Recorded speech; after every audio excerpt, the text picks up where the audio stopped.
Bonjour et bienvenue sur French with Jeanne, un podcast en français pour les étudiants et étudiantes de français. Je suis heureuse de vous retrouver aujourd'hui pour un nouvel épisode hors série. Si vous êtes nouveau ou nouvelle, le concept des épisodes hors série est que j'invite un ou une amie à prendre le micro. C'est un bon exercice de compréhension orale, car ça vous permet d'être exposé à une autre manière de parler que la mienne. De plus, mes amis peuvent aborder des thèmes dont je n'ai pas l'habitude de parler. Alors c'est très sympa d'un point de vue personnel. Avant de commencer, je souhaite vous dire quelques mots sur mon cours en ligne préenregistré sur les pronoms, car il est terminé. Je suis vraiment fière du résultat. Si vous ne m'avez jamais entendu parler de ce cours, sachez qu'il porte sur les pronoms toniques, les pronoms COD, complément d'objet direct, et les pronoms COI, complément d'objet indirect. Vous savez, ce sont ces petits mots qu'on utilise souvent en français, comme dans les phrases « je vais le faire » ou « tu peux m'aider ». Alors, le cours est divisé en 3 parties. Partie 1, la liste des pronoms. Ici, je présente des textes dans lesquels il faut trouver les différents pronoms et comprendre à quoi ils font référence.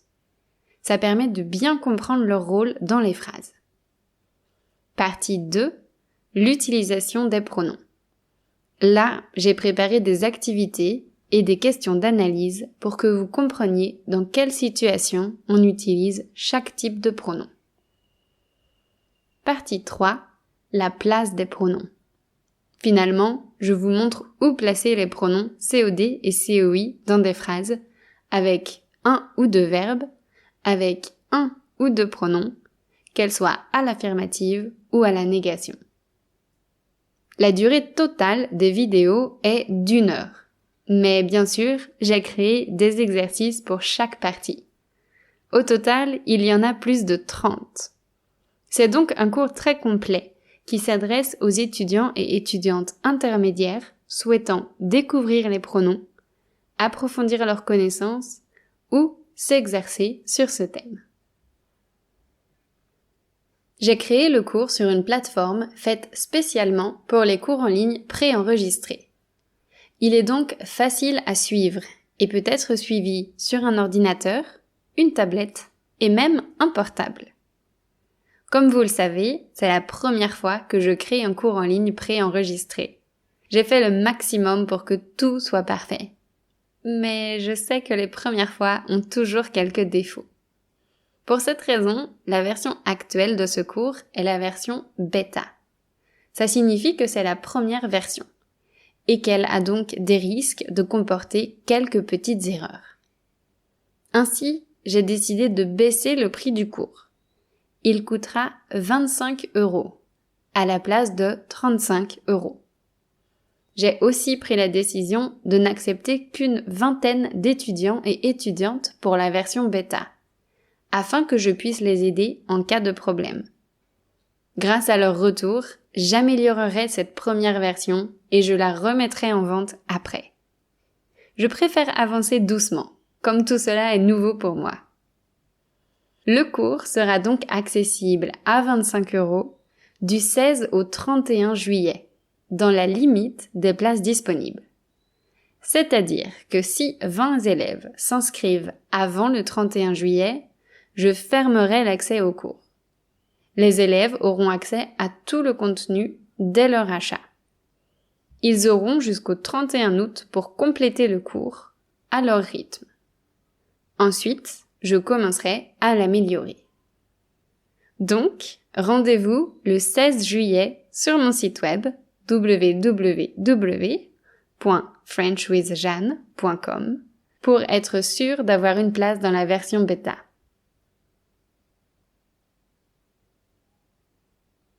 Maintenant, je vais passer le micro à mon amie Mathilde. Mathilde, c'est une de mes amies françaises, qui fait partie de la même bande de copains et copines que Marion et Justin, mes 2 premiers invités sur le podcast. Mathilde va se présenter, puis elle vous parlera de son travail et ensuite elle évoquera la naissance de sa petite fille, Léonie, et les questionnements que son arrivée a provoqués en elle. À présent, écoutons la jolie voix de mon amie Mathilde. Bonjour à tous, aujourd'hui c'est moi qui vais vous parler. Je vais vous présenter mon quotidien, mon métier et ma recherche perpétuelle de l'équilibre entre vie professionnelle et vie personnelle.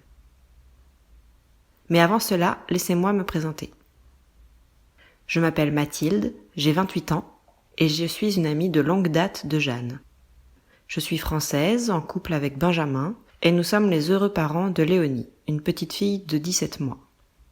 Et oui, avant 2 ans, il est très fréquent de donner l'âge d'un enfant en mois et non en années.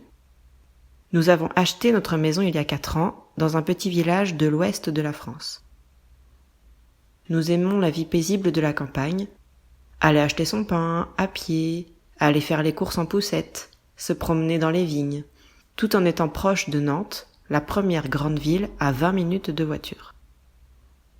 N'oublions pas notre chat, Nuts, que nous avons adopté il y a 3 ans. Je suis une femme active puisque je travaille comme contrôleur de gestion dans une entreprise privée qui fabrique des fenêtres et des portes d'entrée. Ce métier, souvent méconnu, est en réalité très diversifié dans les missions. Mon rôle est de garantir que l'entreprise fasse du bénéfice en donnant toutes les clés de compréhension aux dirigeants. Je surveille les comptes, aux côtés du service comptabilité. Je les analyse pour pouvoir expliquer chaque mois où se trouvent les dérives et pouvoir les corriger au plus vite.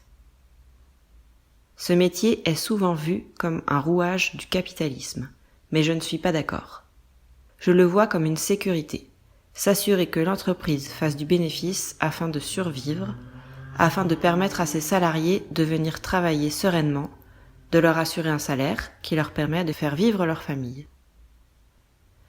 Je m'occupe également du budget annuel, c'est-à-dire mettre en phase les objectifs de chiffre d'affaires de l'année suivante avec les moyens que l'on va déployer pour y arriver. C'est un métier passionnant que j'exerce avec plaisir car je suis bien entourée. L'ambiance de travail est bonne et la volonté de faire progresser les plus jeunes est très présente. C'est grâce à une équipe solide que j'ai pu trouver ma place et grandir à ce poste où j'exerce depuis 5 ans.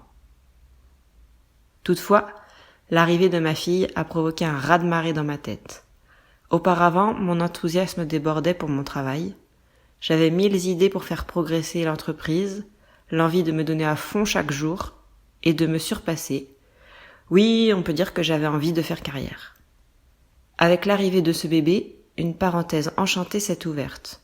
Nous avons eu la chance d'avoir un bébé calme, qui a fait ses nuits rapidement, qui mangeait bien et qui adorait les câlins. J'avais toujours su que je voulais devenir maman, mais la réalité a dépassé mes espérances. Je ne voulais plus quitter ma fille. La reprise du travail a donc été vraiment difficile, surtout les jours précédant la rentrée. J'ai beaucoup pleuré et j'avais l'impression de l'abandonner. Heureusement, mon conjoint m'a soutenue. Il m'a même proposé d'arrêter de travailler si je me sentais mieux, car il ne voulait pas me voir aussi malheureuse. Finalement, au bout de quelques semaines, j'ai trouvé mon rythme. Je déposais ma fille le matin chez sa nourrice, je partais travailler la journée, puis Benjamin la récupérait en rentrant et nous nous retrouvions tous les 3 à la maison le soir.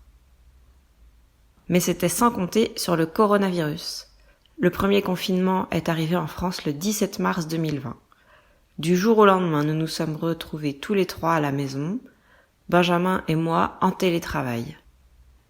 L'organisation n'a pas été simple à mettre en place. Nous avons dû jongler entre les réunions de l'un et l'autre, les biberons, les couches, et parfois tout simplement le besoin de Léonie d'être câlinée. Toutes ces difficultés ne nous ont pas empêchés de très bien vivre cette période. Nous avons pris le temps d'être ensemble, de bricoler dans le jardin, ou la maison, et de faire goûter ses premières purées à notre fille. En résumé, nous avons pris notre temps. J'ai eu l'impression de vivre le congé parental tant regretté. En France, à la naissance d'un enfant, la mère bénéficie d'un congé maternité obligatoire qui dure 16 semaines. 6 semaines de repos avant la naissance et 10 semaines après la naissance. Nous avons aussi la possibilité de prolonger ce temps avec notre enfant en prenant un congé parental, mais celui-ci est mal rémunéré. Peu de femmes le prennent lors de l'arrivée de leur premier enfant, car il a un fort impact financier. Pour moi, ce confinement a donc été l'occasion d'avoir du temps pour ma fille tout en travaillant. Les journées étaient bien sûr chargées. Aujourd'hui, la vie a repris son cours malgré le couvre-feu actuel. Bébé va chez sa nourrice, moi je suis retournée travailler au bureau, et Benjamin partage son temps entre télétravail et bureau. Le deuxième confinement a été plus dur à vivre pour plusieurs raisons. Tout d'abord, il faisait mauvais temps. Le week-end, nous ne pouvions plus jardiner ou bricoler. La deuxième raison a été de devoir continuer à travailler sans avoir de vie sociale. J'ai trouvé cela dur et injuste car mon bien-être se trouve justement dans l'équilibre entre vie personnelle et professionnelle. Cette question revient très souvent dans mon esprit. Quel est le parfait équilibre entre vie professionnelle et vie personnelle ? Aujourd'hui, je travaille à plein temps, du lundi au vendredi, de 8h à 18h. J'ai 5 semaines de congé. Je pourrais, si je le souhaitais, baisser mon temps de travail. Par exemple, travailler à 80% pour avoir mon mercredi à la maison avec Léonie. Toutefois, je doute encore que ce soit la bonne solution. Car si j'ai mon mercredi, je vais sûrement devoir passer du temps à cuisiner, faire le ménage ou faire les courses, mais ce n'est pas ce qui m'intéresse. Je préférerais avoir du temps libre et le passer avec ma fille pour faire des activités. Aller à la piscine ou à la bibliothèque, par exemple. Ou encore prendre du bon temps avec mes amis. Voilà, je vais m'arrêter là. J'espère que je n'ai pas parlé trop vite et que vous avez réussi à tout comprendre. Je vous souhaite une belle journée. Mathilde a enregistré ce podcast il y a déjà quelques mois. Et entre-temps, Benjamin et elle se sont mariés. Ils voulaient se marier en 2021 et faire une grosse fête, mais ils ont dû renoncer à ce projet à cause du coronavirus. Ils se sont donc mariés en petit comité en mai dernier et ils planifient d'organiser un second mariage avec une cérémonie laïque en 2023. J'espère que d'ici là, le coronavirus sera sous contrôle et on pourra finalement fêter ça ensemble. J'en profite pour vous donner des nouvelles de Justin et Marion, puisque vous les connaissez un petit peu maintenant. Justin et Louise sont toujours en Polynésie française, mais ils vont revenir en France avec un souvenir bien particulier. Un petit bébé. Et oui, Louise est enceinte et devrait accoucher en octobre. Marion, elle, vient de terminer l'année scolaire et elle a encadré une classe d'enfants dont certains et certaines ne parlaient pas français. Elle a beaucoup aimé cette expérience. Sa petite fille, Judith, a eu 1 an en avril et elle a récemment fait ses premiers pas. Voilà, la vie suit son cours. Je vous rappelle donc que dès le 16 juillet, j'accueillerai 20 élèves motivés à suivre mon tout premier cours en ligne. J'aimerais beaucoup que vous fassiez partie de ce premier groupe, alors rendez-vous ce vendredi sur mon site web. À très bientôt!